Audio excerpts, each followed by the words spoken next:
Bienvenue à la table du Seigneur. Ouais. 1 Corinthiens chapitre 3 verset 3. C'est l'apôtre Paul qui... Je veux lire un peu vite parce qu'on ne va pas avoir beaucoup de temps. C'est pourquoi je veux lire un peu plus vite. Alors, il est écrit, en effet, puisqu'il y a parmi vous de la jalousie et des disputes, n'êtes-vous pas charnels et ne marchez-vous pas selon l'homme? Verset 4. Quand l'un dit, moi je suis de Paul, et un autre, moi je suis d'Apollos, n'êtes-vous pas des hommes? Qu'est-ce donc Apollos? Qu'est-ce que Paul? Des serviteurs par moyen desquels vous avez cru selon que le Seigneur l'a donné à chacun. J'ai planté, Apollos a arrosé, mais Dieu a fait croître. Maintenant, on va lire un peu plus bas. L'apôtre Paul va leur dire au verset 16. Donc, 1 Corinthiens 3, verset 16. Ne savez-vous pas que vous êtes le temple de Dieu et que l'Esprit de Dieu habite en vous? Vous entendez cette question? Il est en train de dire, ne reconnaissez-vous pas que l'Esprit de Dieu est en vous? Vous ne le savez pas? Vous voyez? Maintenant, ici, au verset 3 et 4, où on a lu tout à l'heure, je voulais vous faire remarquer l'expression que l'apôtre Paul utilise ici. Il dit, ne marchez-vous pas selon l'homme?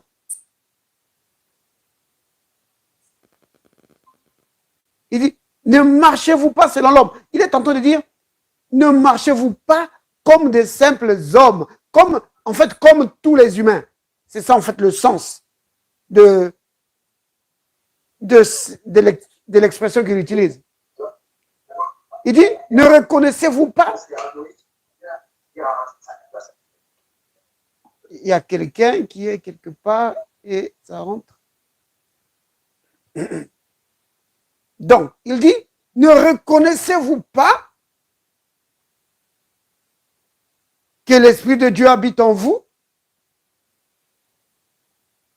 Alors il leur dit, mais quand vous vous livrez à toutes ces choses-là charnelles, il dit, mais vous êtes juste comme les autres hommes. Vous êtes comme les autres humains. Alors il leur appelle à reconnaître l'Esprit de Dieu qui est en eux. Il dit, mais les gars, on dit que vous ne savez pas ça. On dit que vous ignorez cette vérité. Que tel que vous êtes là, l'Esprit de Dieu est en vous. Donc vous ne devez pas vivre comme vous vivez. Vous devez vivre une vie beaucoup plus supérieure à la vie que vous vivez. Parce que l'Esprit de Dieu habite en vous. Donc, c'est ce que l'apôtre Paul est en train de dire aux chrétiens de Corinthe. Il le dit encore au chapitre 6. Si nous prenons le chapitre 6, regardez ce qu'il va dire. Donc, 1 Corinthiens, chapitre 6. À partir du verset 19. Il y a plusieurs endroits où il va dire ne savez-vous pas, ne savez-vous pas. Il y en a vraiment beaucoup. Mais je prends juste à partir du verset 19. Il dit, je vais commencer par exemple au verset 18. Il dit, fuyez l'impudicité. Regardez. Donc apparemment, il y a des gens à Corinthe qui vivaient dans l'impudicité. Des gens pour qui le mot sanctification était un gros mot. Oh, il y en a encore aujourd'hui. Des chrétiens qui n'ont pas pris la résolution de vivre dans la sainteté, dans la sanctification. Mais la Bible dit, recherchez la sanctification, sans laquelle nul ne verra Dieu. Oui. Alors, il dit, fuyez l'impudicité. Vous devez fuir ça. Il ne dit pas résiste. Il dit, fuis. Vous voyez? Quand il s'agit du diable, il dit, résistez-lui. Résistez au diable. Mais ici, pour l'impudicité, il dit, tu dois fuir.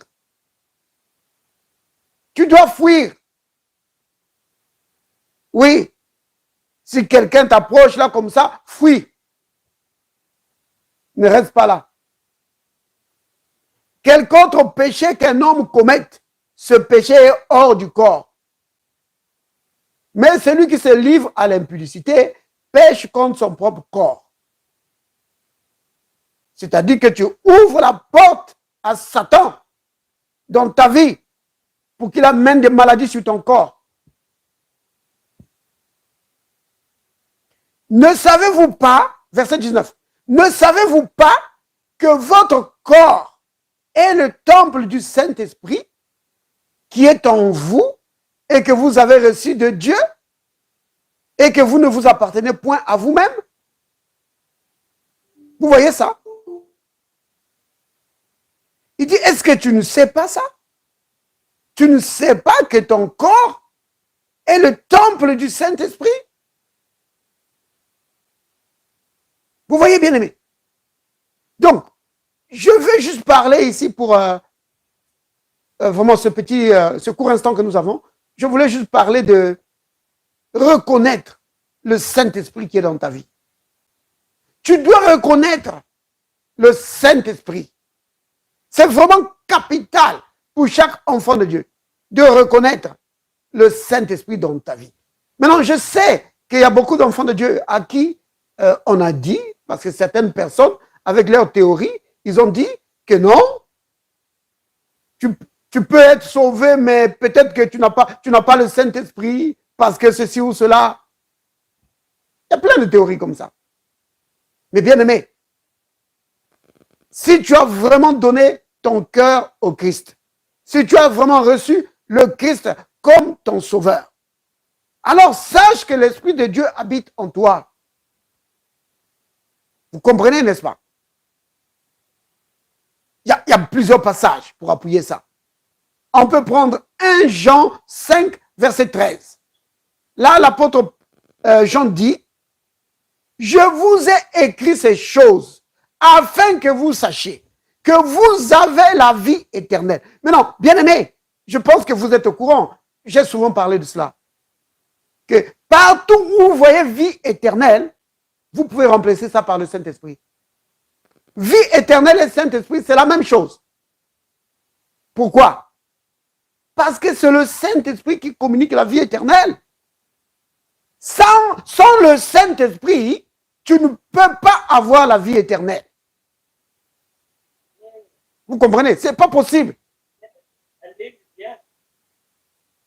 Vous comprenez? Parce que c'est l'Esprit de Dieu, c'est le Saint-Esprit. On l'appelle aussi l'Esprit du Christ, l'Esprit de Jésus, l'Esprit du Fils de Dieu. C'est le même Esprit.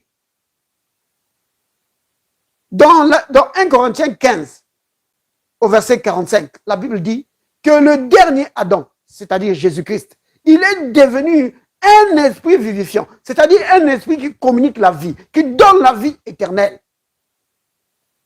Vous comprenez? Donc, quand tu dis que j'ai la vie éternelle, tu es en train de dire j'ai le Saint-Esprit. C'est la même chose. Vous comprenez? Que quelqu'un ne vienne pas te mentir. La réalité de l'évangile, c'est ça. Jésus lui-même, il dit dans Jean 6, au verset 63, il dit, c'est l'Esprit qui vivifie, c'est l'Esprit qui donne la vie. Oui, c'est le Saint-Esprit, c'est lui qui donne la vie. Dans l'homme, la vie humaine est donnée par son esprit. Dans le domaine de l'esprit, la vie de Dieu, tu reçois cela aussi par l'Esprit de Dieu. Sans l'Esprit de Dieu, tu ne peux pas recevoir la vie de Dieu. Amen. Vous comprenez? Donc, nous tous qui avons accepté le Christ comme notre sauveur, nous avons en nous la vie de Dieu, c'est-à-dire l'Esprit de Dieu habite en nous. C'est pourquoi la Bible dit, dans Romains chapitre 8 au verset 9, la Bible dit que celui qui n'a pas l'Esprit de Christ ne lui appartient pas. Donc, quand tu dis que tu appartiens à Christ, tu es en train de dire que tu as en toi son esprit, le Saint-Esprit. Vous comprenez? Ça doit être vraiment établi, bien-aimé. C'est vraiment capital. Maintenant, tu dois reconnaître que cet esprit-là habite en toi. C'est pourquoi l'apôtre Paul dit aux chrétiens de Corinthe, il leur dit, mais les amis, la vie que vous vivez là, vous êtes dans des querelles, dans des disputes, vous êtes dans l'impudicité. Comment? Vous ne savez pas que l'Esprit de Dieu habite en vous, dans votre corps là, que le Saint-Esprit est là. Mais comment tu mélanges les choses? Vous voyez? Reconnais l'Esprit de Dieu dans ta vie. Oui, commence par là. C'est par là que ça commence. Tu dois reconnaître cela. Et je dois avouer que pour beaucoup d'enfants de Dieu, ce n'est pas de leur faute. C'est parce qu'on les a mis dans la confusion à cause des enseignements confus. Alors, ils ne savent même pas s'ils ont l'Esprit de Dieu ou ils ne l'ont pas. Parce qu'on les a complètement embrouillés. Alors que l'évangile est très simple et très clair. L'évangile de Jésus-Christ est très simple. Vous comprenez bien, aimé? Quand ça devient trop compliqué comme ça, ce n'est pas l'évangile. Parce que le Seigneur a donné son enseignement de telle façon que même les gens qui n'ont vraiment aucun diplôme, ils puissent comprendre ça. Donc, la vie de Dieu est en toi, par le Saint-Esprit. Maintenant, la première chose, tu dois reconnaître l'Esprit de Dieu qui est en toi. Pourquoi j'insiste là-dessus? C'est pour la communion. Parce que l'Esprit de Dieu vient en toi, pas seulement pour te communiquer la vie éternelle, pas seulement pour te communiquer l'amour de Dieu, selon qu'il est écrit dans Romains 5, verset 5, que l'amour de Dieu a été répandu dans nos cœurs par le Saint-Esprit qui nous a été donné. Le Saint-Esprit vient en toi pas seulement pour ça. Il vient surtout pour la communion. Tu vois? Il vient pour l'amitié. Il vient pour que toi et lui, vous soyez des partenaires, des associés dans l'œuvre de Dieu. C'est à cela que nous avons été appelés, bien-aimés. La Bible le dit dans 1 Corinthiens, chapitre 1, verset 9, que Dieu nous a appelés à la communion avec son Christ, avec son Fils Jésus-Christ. Vous voyez? Donc, pour entrer en communion, pour être en amitié avec le Saint-Esprit, tu dois d'abord reconnaître qu'il est en toi. Donc, sur la base des passages que je vous ai donnés là, bien-aimé, tu dois d'abord reconnaître. Tu dis, Père, merci pour le Saint-Esprit que tu m'as donné. Saint-Esprit, merci pour ta présence dans ma vie. Oui, merci. Commence à reconnaître ça. N'aie pas peur. Ne te dis pas, peut-être que je ne dis pas quelque chose de bien. Si, tu as le droit de le dire. Parce que dans certains endroits, les gens pensent que le Saint-Esprit, c'est réservé à certains chrétiens vraiment qui sont tellement spirituels, qui ne se fâchent jamais, qui ne font jamais de fautes. Donc, le Saint-Esprit est réservé à ces gens-là. Mais non. Bien-aimé, il faut comprendre une chose, que sans le Saint-Esprit, la vie chrétienne est impossible.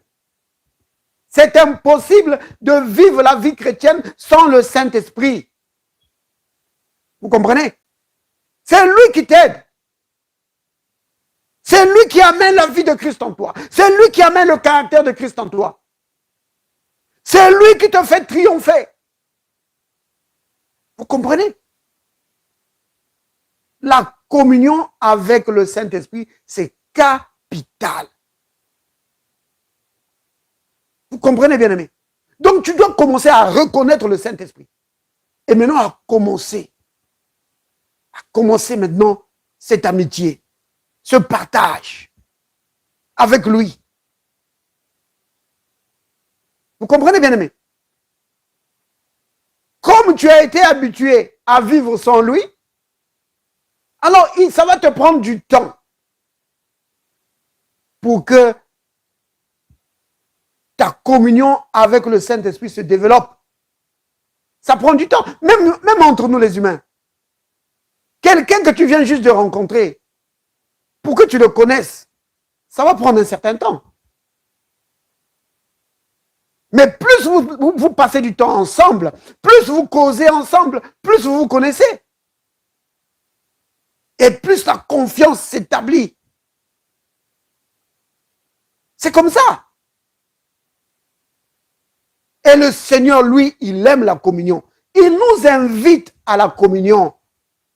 Vous comprenez, bien-aimés?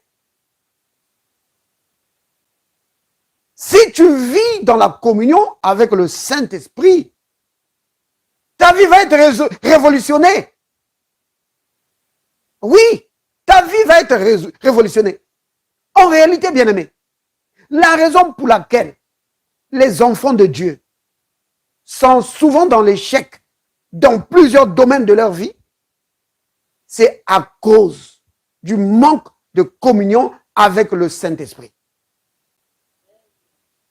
Parce que quand tu n'es pas en communion avec le Saint-Esprit, tu ne connais pas sa voix. Quand tu te parles, tu ne sais même pas qu'il te parle. Vous comprenez? Mais quand tu es en communion avec lui, alors tu sais reconnaître la voix de ton ami, que c'est maintenant lui qui me parle. Tu parles avec lui constamment. Tu échanges avec lui. Tu marches avec lui. Vous comprenez? Ce n'est pas réservé à certains chrétiens ou à certains prophètes. Non. C'est le quotidien. Ça devrait être le quotidien de chaque enfant de Dieu. Le Saint-Esprit est avec toi, il te parle. Il t'annonce des choses à venir. Il te les annonce. Pas parce que tu es prophète ou prophétesse. Non. Mais juste parce que tu es son ami. Il te parle. Il te dit des choses sur ta vie. Il te montre des choses sur la parole. Comme le Christ a dit, qu'il va te conduire dans toute la vérité. Vous comprenez, bien-aimé? Alors, si tu n'as pas ça, si tu n'as pas la communion avec le Saint-Esprit, alors tu n'as rien. Vous comprenez? Parce que la communion avec l'Esprit de Dieu, c'est ça, la richesse. C'est ce qui fait la richesse de la vie chrétienne. Le christianisme, c'est ça. C'est le Saint-Esprit agissant en communion avec un être humain. C'est ça le christianisme. Ce n'est pas une religion. Mais si tu n'as pas ça, si tu n'as pas la communion avec le Saint-Esprit, tu es juste dans la religion. Vous voyez, bien-aimé? Tu es juste dans la religion. Maintenant, je ne dis pas que tu n'es pas sauvé. Tu es sauvé parce que tu crois en Jésus-Christ.